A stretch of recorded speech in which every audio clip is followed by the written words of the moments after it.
بسم اللہ الرحمن الرحیم۔ السلام علیکم۔ انفو ٹی وی میں خوش آمدید۔ آج 27 دسمبر 2025 روز ہفتہ سعودی عرب کی شام تک اہم ترین خبروں کے ساتھ میں ہوں وسیم۔ سعودی عرب کی خبروں کے لیے انفو ٹی وی کو سبسکرائب کر لیں، بیل آئیکن پریس کر لیں۔ آج کے نیوز بلیٹن کو مکمل دیکھیے گا۔ شروع کرتے ہیں پہلی خبر کے ساتھ۔ مسجد الحرم میں عمرہ زائرین کے لیے مفت بال کٹوانے کی سروس۔ مسجد الحرم اور مسجد نبی کے امور کی دیکھ بھال کے لیے جنرل اتھارٹی نے مسجد الحرم کے جو صحن ہے اس میں مرد اور عورتوں کے لیے احرام کی حالت سے باہر نکلنے کے لیے ایک مفت سروس فراہم کی ہے، جس کو تحلل کا نام دیا گیا ہے۔ مسجد نبی کے زائرین اور مسجد الحرم کے زائرین کو فراہم کی جانے والی خدمات کا حصہ ہے۔ انہوں نے وضاحت کی کہ یہ سروس وقف اور جو لیس گاڑیاں ہیں ان کے ذریعے فراہم کی جاتی ہے، جن میں اہلکار اس کی پراپر نگرانی کرتے ہیں اور صحت اور حفاظت کے اعلیٰ ترین سٹینڈرڈ کو لاگو کیا جاتا ہے۔ اور انہوں نے وضاحت کی کہ یہ سروس فیلڈ سروس کے ایک مربوط نظام کے اندر آتی ہے، جس کا اللہ کے مہمانوں کے لیے ان کے سفر کو آسان بنانا، بزرگوں اور معذور لوگوں کو سامنے رکھتے ہوئے سہولیات فراہم کرنا ہے۔ دوسری طرف ایک مہینے کے دوران 11.9 ملین عمرہ زائرین نے عمرہ ادا کیا۔ مسجد الحرم اور مسجد نبی کے امور کی دیکھ بھال کی اتھارٹی نے کہا ہے کہ ایک مہینے میں مقدس مساجد میں نمازیوں اور زائرین کی مجموعی تعداد 68.7 ملین رہی، جو پچھلے ماہ کے مقابلے میں 2.1 ملین زیادہ ہے۔ سرکاری خبر ایجنسی ایس پی کے مطابق مسجد الحرم میں نمازیوں اور زائرین کی تعداد 30 ملین سے زیادہ رہی ہے، جبکہ 11.9 ملین افراد نے عمرہ ادا کیا۔ 94,000 سے زیادہ لوگوں نے حجر اسماعیل الحتیم میں نماز ادا کی۔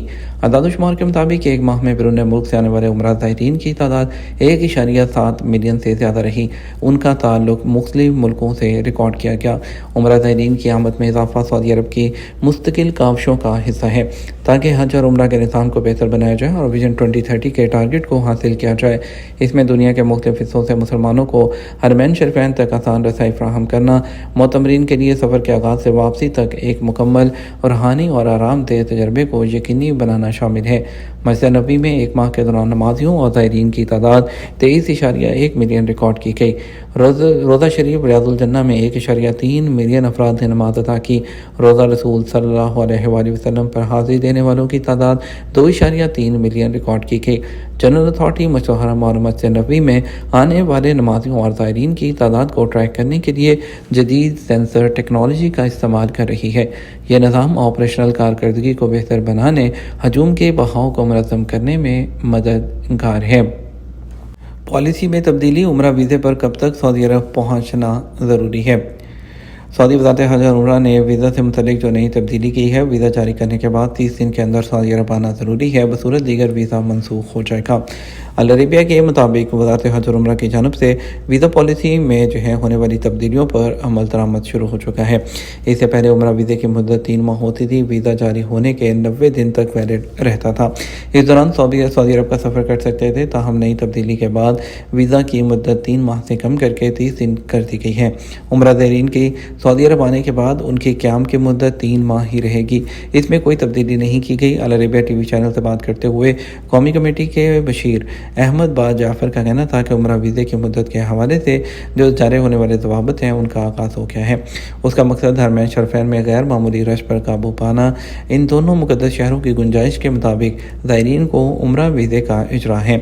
ان کا مزید کہا کہ ان کہنا تھا کہ سعودی عرب میں موسم بہت بہتر ہو چکا ہے، ایک ہی وقت خاص طور پر رمضان میں بڑی تعداد میں عمرہ زائرین کی آمد متوقع ہے۔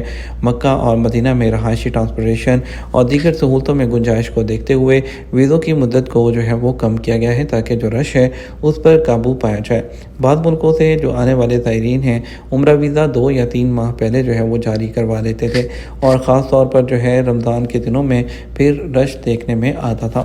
واضح رہے کہ عمرہ سیزن وہ جون 2025 میں حج کے بعد شروع ہوا تھا اور اس کے بعد ہی فوری طور پر جو عمرہ زائرین ہیں ان کی جو تعداد ہے اس میں ایک خاصا اچھا ریکارڈ اضافہ دیکھا گیا۔ عمرہ سیزن کے دوران جو پاکستان سے آنے والے جو عمرہ زائرین ہیں وہ سر فہرست رہے ہیں اور اس کے بعد انڈونیشیا، پھر انڈیا اور پھر عراق کے جو زائرین ہیں اور اس کے بعد 5ویں نمبر پر مصر آتا ہے۔ وزارت حج اور عمرہ نے بیشتر ملکوں کے لیے نسک پورٹل پر عمرہ ویزے کی سہولت بھی شروع کر رکھی ہے، جس کے ذریعے یورپی ملکوں سے آنے والے زائرین اپنی مرضی کا عمرہ پیکیج بآسانی حاصل کر سکتے ہیں۔ عمرہ کے لیے آنے والے بیشتر زائرین جدہ یا براہ راست مدینہ آتے ہیں، جس کے بعد وہ عمرہ کی ادائیگی کے لیے ٹرین یا بسوں کے ذریعے مکہ مکرمہ روانہ ہو جاتے ہیں۔ ریاض ایئرپورٹ پر فلائی ناز کی سیلف لگیج سروس متعارف۔ فلائی ناز ایئر لائن نے ریاض کے شاہ خالد انٹرنیشنل ایئرپورٹ پر مسافروں کی سہولت کے لیے سامان کی بکنگ کے لیے سیلف سروس متعارف کروائی ہے۔ سابق نیوز کے مطابق ناز ایئر اور ریاض ایئرپورٹ کمپنی کے تعاون سے سیلف سروس کا آغاز کیا گیا، جس کا مقصد مسافروں کے ویٹنگ ٹائم کو کم کرتے ہوئے ڈیجیٹل منتقلی کے عمل کو بہتر بنانا ہے۔ ریاض کے شاہ خالد انٹرنیشنل ایئرپورٹ کے ٹرمینل نمبر جو 1 ہے، اس پر لگیج کی سہولت جو ہے وہ سیلف سروس شروع کی گئی ہے، جہاں مسافر سامان کو بک کرنے کے لیے بورڈنگ پاس کے ذریعے سامان کے ٹیگ حاصل کرنے کی کارروائی کے بعد اپنا سامان مخصوص کنویئر بیلٹ پر رکھ سکتے ہیں۔ لگیج کی ہینڈلنگ کو آسان اور محفوظ بنانے کے لیے سیلف سروس کاؤنٹر پر انتہائی حساس سسٹم نصب کیا گیا ہے، جس کے ذریعے ایک بیگ کو بک کرنے میں 20 سیکنڈ سے زیادہ کا وقت نہیں لگتا ہے۔ قصیم یونیورسٹی میں ڈیجیٹل دور میں دستکاری کے مواقع اور چیلنجز پر کانفرنس۔ قصیم یونیورسٹی کے صدر پروفیسر ڈاکٹر محمد فہد الشریف نے یونیورسٹی کیمپس میں college of arts and designers کے زیر اہتمام ڈیجیٹل دور میں دستکاری، مواقع اور چیلنجز کے عنوان سے کانفرنس کا افتتاح کیا۔ سعودی خبر رساں ایجنسی ایس پی کے مطابق college of arts and designs کے ڈین نے کانفرنس کے جو انعقاد ہے اس کے مقاصد کو اجاگر کیا اور کہا کہ سال رواں کو دستکاری کا سال قرار دیا گیا ہے۔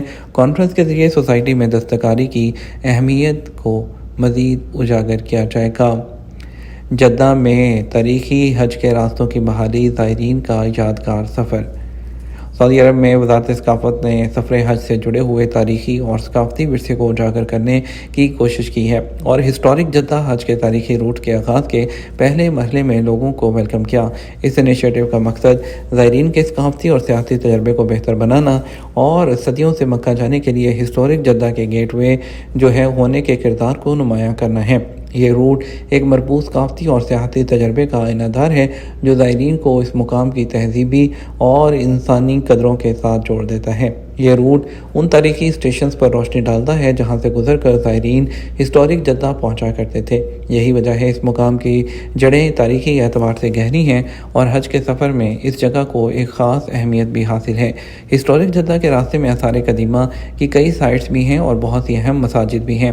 ان میں الشونہ کی آثار قدیمہ کی سائٹ، عثمان بن عفان مسجد، مسجد المعمار، بیت نور ولی، بیت نصیب، سوق العلوی اور مغربی مسجد شامل ہیں۔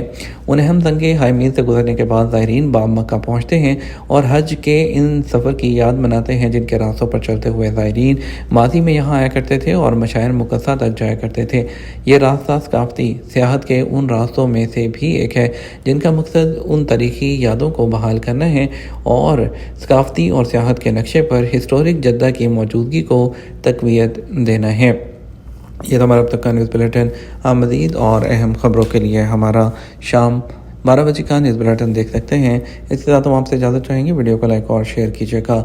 آپ کے قیمتی وقت کا شکریہ، اپنا خیال رکھیے گا۔ السلام علیکم۔